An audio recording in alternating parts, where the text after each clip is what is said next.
Hello friends, સ્વાગત છે તમારું મારી ચેનલ ધમુસ કિચન એન્ડ વ્લોગમાં। રોજ રોજ એકના એક સ્વાદથી કંટાળો આવે અને કશું નવું ટ્રાય કરવાનું મન તો ચોક્કસથી થાય। અને વળી સાંજે તો કશું હળવું ખાવું હોય, ચટપટું ખાવું હોય અને જલ્દીથી બની જાય એવું બનાવવું હોય, જે બધી જ વસ્તુ આપણી આજની રેસિપીમાં છે। વળી ક્રિસ્પી અને મજેદાર તો 100% થશે। રીત સાવ સરળ છે, બાળકોય બનાવી લે તેવી। સૌથી પહેલા આપણે માપ પ્રમાણે 2 કટોરી જેટલા મમરા લઈશું। આપણે જે નોર્મલ સેવ મમરા કરવા માટે અથવા તો નાસ્તા માટે ચેવડો બનાવવા માટે જે મમરાનો ઉપયોગ કરતા હોઈએ એ મમરાનો આપણે અહીંયા ઉપયોગ કરવાનો છે। હવે આ રીતે મમરાને ચાળી લઈએ। મમરાની થેલી જ્યારે લાવીએ ત્યારે એના અંદરથી ઘણો બધો મમરાનો ભૂકો થઈ ગયેલો નીકળે છે અને વળી કોઈ ખરાબ દાણો હોય તો પણ આપણે એને કાઢી લેવાનો છે। ખાસ કરીને મમરાને આ રીતે એક વખત ચાળી લેવા ખૂબ જરૂરી છે। હવે આપણે એક બાઉલ લઈશું અને બાઉલમાં થોડું પાણી લઈશું અને ત્યાર પછી આપણે એમાં મમરા ઉમેરીશું અને આ રીતે એકદમ સરસ ડીપ કરી અને મમરાને ધોઈ લઈએ। હવે જો એકાદ મિનિટની અંદર પાણીની અંદર મમરા ખૂબ સરસ રીતે પલળી ગયા છે। જુઓ તો આ મમરાને આપણે ગરણી મૂકી અને ગળી લેવાના છે। આ રીતે ગળી લેવાથી મમરાની અંદરનું બધું જ પાણી નીકળી જશે। હવે આપણે કોઈ ખાલી બાઉલ નીચે રાખી અને મમરાને આ રીતે મૂકી દઈએ, જેથી કરીને થોડું ઘણું જો પાણી અંદર રહ્યું હશે તો એ સ્ટેન થઈ જશે। હવે જુઓ અહીંયા મમરા એકદમ સરસ સુકાઈ ગયા છે, એટલે કે એના અંદરનું બધું જ પાણી નીતરી ગયું છે। આ રીતે આપણે મમરાની અંદરથી બધું જ પાણી નિતારી લેવાનું છે। હવે આપણે તૈયાર થયેલા મમરાને એક મિક્સિંગ બોલમાં ટ્રાન્સફર કરીશું। હવે અહીંયા મમરાની અંદર આપણે થોડા મસાલા એડ કરીશું, જેમાં મીડિયમ સાઇઝની એક ડુંગળીને મેં એકદમ સરસ ઝીણી ઝીણી સમારીને તૈયાર કરેલી છે, એને ઉમેરીશું। તમે જો ડુંગળી ન ખાતા હો તો ડુંગળીને સ્કીપ કરી દેવાની। આ રીતે થોડું કેપ્સિકમ સમારીને તૈયાર કરેલું છે, એને પણ ઉમેરી દઈએ। 1 ચમચી જેટલી આદુ મરચાંની પેસ્ટ બનાવેલી છે, અધકચરી ખાંડેલી, એને ઉમેરી દઈએ। તો અહીંયા તીખાશ માટે તમારે જેટલું તીખું કરવું હોય એ પ્રમાણમાં આદુ મરચાંની પેસ્ટ લેવાની। આદુ મરચાંની પેસ્ટ બનાવવા માટે મેં અહીંયા એકદમ મીડિયમ તીખું હોય એવું લીલું મરચું લીધેલું છે। તમારે જો વધારે સ્પાઇસી બનાવવું હોય તો આ રીતે જે લીલી મરચી આવે છે એ નાખી અને તમે આદુ મરચાંની પેસ્ટ બનાવી શકો છો। અને હવે ઝીણી સમારેલી કોથમીર ઉમેરી દઈએ। 1 ચમચી જેટલા સફેદ તલ ઉમેરીશું। તલનો એકદમ ક્રન્ચી ટેસ્ટ આના અંદર ખૂબ જ સરસ લાગે છે। અડધી ચમચી જેટલો શેકેલા જીરાનો પાવડર ઉમેરીશું। 5 ચમચી જેટલી હળદર ઉમેરીશું। 5 ચમચી જેટલું લાલ મરચું પાવડર ઉમેરીશું। આટલા મસાલા કર્યા પછી અત્યારે મીઠું આપણે નહીં ઉમેરીએ, મીઠું આપણે છેલ્લે ઉમેરીશું।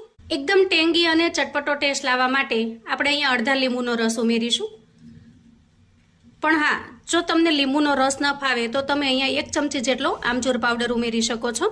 હવે આ બધા જ મસાલાને આપણે મિક્સ કરી લેવાના છે, જેથી મમરાની અંદર મસાલાનો ટેસ્ટ એકદમ સરસ આવી જશે।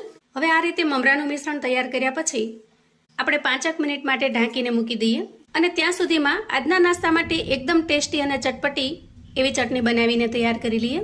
તો અહીંયા હવે આપણે બનાવીશું ચટણી એકદમ સરસ અને ખૂબ જ ટેસ્ટી એવી। એના માટે થોડી કોથમીર લઉં છું, હવે એક લીલું મરચું એડ કરી દઉં છું, નાનો એક આદુનો કટકો છે એને પણ આપણે ઉમેરી દઈએ। નાની કટોરી જેટલા હું દાળિયા ઉમેરું છું। અહીંયા તમે શિંગદાણાનો પણ ઉપયોગ કરી શકો છો। દાળિયા અથવા તો શિંગદાણા કોઈ પણ વસ્તુ નાખવાથી ચટણી એકદમ ઘાટી અને સરસ બને છે। હવે આપણે અહીંયા એડ કરીશું સ્વાદ પ્રમાણે મીઠું અને અડધી ચમચી કરતાં થોડો ઓછો એટલો આમચૂર પાવડર। થોડું પાણી એડ કરીશું, 4 થી 5 ચમચી જેટલું, અને ઢાંકણ ઢાંકી એકદમ સરસ ચટણી બનાવીને તૈયાર કરી લઈએ। તો અહીંયા આપણે આ રીતે ચટણી બનાવીને તૈયાર કરી લીધી છે। અંદાજે 2 થી 3 મિનિટ પછી અહીંયા મમરાનું મિશ્રણ એકદમ સરસ મિક્સ થઈ ગયું છે। હવે અહીંયા 1 કટોરી જેટલો મેં ચણાનો લોટ લીધો છે અને સૌથી પહેલાં આપણે આમાં 2 ચમચી જેટલો ચણાનો લોટ ઉમેરીશું। જરૂરિયાત મુજબ આપણે આમાં ચણાનો લોટ ઉમેરતા જવાનું છે। જો આ રીતે મિક્સ કરતું જવાનું। શરૂઆતમાં મિશ્રણ તમને થોડું કોરું લાગશે, પણ હાથથી થોડું પ્રેસ કરશો એટલે આ રીતે મિશ્રણની અંદર બાઇન્ડિંગ આવવા લાગશે। અહીંયા જુઓ 1 વાટકી ચણાના લોટમાંથી અહીંયા આટલો ચણાનો લોટ વધ્યો છે।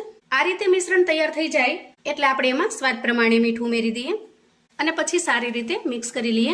મીઠાને આપણે પાછળથી એટલા માટે ઉમેર્યું છે કે જો શરૂઆતમાં મીઠું ઉમેરીએ તો આના અંદર તરત એ પાણી થવા માંડે અને ચણાનો લોટ ઉમેર્યા પછી પણ મીઠાનું પ્રમાણ કેટલું જોઈશે એનો પણ આપણને ખ્યાલ આવે। અહીંયા મિશ્રણ બનીને તૈયાર છે। હવે આપણે ગેસ તરફ જઈશું। અહીંયા ગેસ ઓન કરી અને ગેસ ઉપર મેં તેલ ગરમ થવા માટે મૂકી દીધું છે। તો આ રીતે થોડું મિશ્રણ નાખીને ચેક કરી લઈએ। જુઓ આ રીતે બબલ્સ થાય અને ભજીયો આરામથી ઉપર આવી જાય એટલે સમજવાનું કે તેલ સારી રીતે ગરમ થઈ ગયું છે। તો અહીંયા આપણે બાકીના વડાને પણ ઉમેરી દઈએ। અહીંયા તેલની અંદર આરામથી સમાઈ શકે એટલે આપણે ઉમેરીશું થોડી વાર પછી આપણે એને ચલાવીશું અને ગેસની ફ્લેમને આપણે અહીંયા મીડિયમ કરી લઈશું અને આ રીતે ઝારાની મદદથી બધી જ બાજુ સાઈડ ફેરવી અને સારી રીતે તળી લઈશું. આને તમે મમરાના ભજીયા અથવા તો મમરાના વડા પણ કહી શકો છો.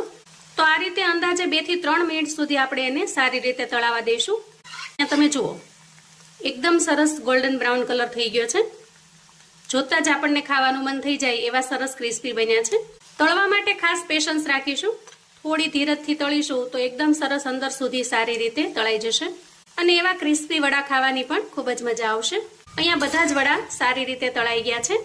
હવે આપણે ઝારાની મદદથી એને બહાર કાઢી લઈએ. જુઓ એકદમ સરસ ક્રિસ્પી બન્યા છે. હવે આ રીતે બાકીના વડાને પણ હું તળી લઉં છું. તો મિત્રો, આજની મારી આ મહેનત જો તમને થોડી ઘણી પસંદ આવી હોય તો વિડીયોને એક લાઈક ચોક્કસથી કરજો અને ચેનલ પર જો તમે નવા છો તો ચેનલને પ્લીઝ સબસ્ક્રાઈબ કરજો. અહીંયા આપણી બીજી બેચ પણ તળાઈને તૈયાર થઈ ગઈ છે. અહીંયા તમે એનો કલર જોઈ શકો છો. એકદમ સરસ ગોલ્ડન બ્રાઉન કલર થયો છે. તો તૈયાર થયેલી બેચને આપણે ઝારાની અંદર કાઢી લઈએ. ગેસની ફ્લેમને આપણે હવે બંધ કરીશું. અહીંયા તમે તેલ જોઈ શકો છો. જેટલું તેલ લીધું હતું એમાંથી થોડું જ તેલ વપરાયું છે. એટલે કે આ વડા છે એની અંદર તેલનું પ્રમાણ પણ ઓછું જોઈએ છે.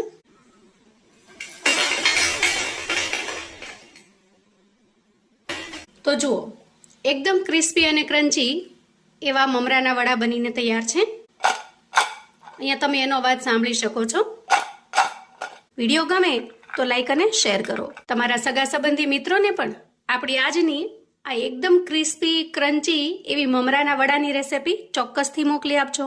કોમેન્ટમાં મને ચોક્કસથી જણાવજો મિત્રો કે આજની આ એકદમ ટેસ્ટી એવી રેસિપી તમને કેવી લાગી છે. ફરી મળીશું એક નવી રેસિપી સાથે.